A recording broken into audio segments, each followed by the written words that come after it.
Imagine this for a second. You're sitting in class. The teacher is talking.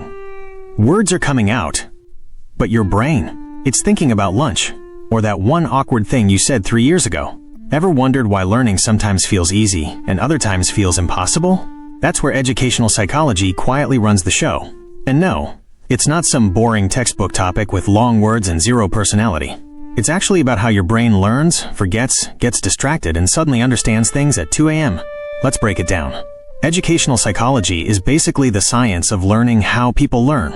Why some students remember everything after one explanation, while others need to hear it 5 times, draw it, talk about it, and then still say, "Wait, say that again?" Here's a real-life example. Think about riding a bike. Someone can explain it to you for hours. Balance here, pedal like this. Don't panic. But you don't really learn until you wobble, fall, panic a little, and then, boom, you're riding. Educational psychology says, learning sticks when experience, emotion, and practice work together.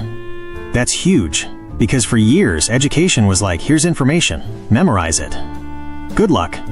Educational psychology walks in and says, hold on, let's figure out how the brain actually works. It explains why attention spans aren't broken. They're just human. Why kids learn better with stories instead of lectures. Why visuals help more than plain words.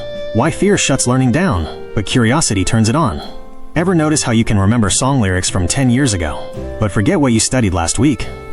That's not laziness. That's psychology. Your brain remembers things that feel meaningful, emotional, or useful. Educational psychology helps teachers turn boring content into something your brain actually wants to keep. And it's not just for classrooms. Parents use it. Coaches use it. Even YouTubers use it. Yep, including the reason you're still watching this video. For example, when someone asks a question at the start, your brain leans in.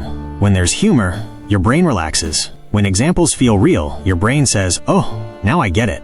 That's educational psychology in action. It also helps with confidence. Students who understand how they learn stop saying I'm bad at math and start saying I just learn math differently. That shift, life-changing. Because once you stop blaming yourself and start understanding your brain, learning becomes less stressful and way more effective. Teachers benefit too. Instead of wondering why aren't they paying attention, they start asking how can I teach this in a way their brains connect with? Suddenly, teaching becomes smarter, not louder. And here's the most important part.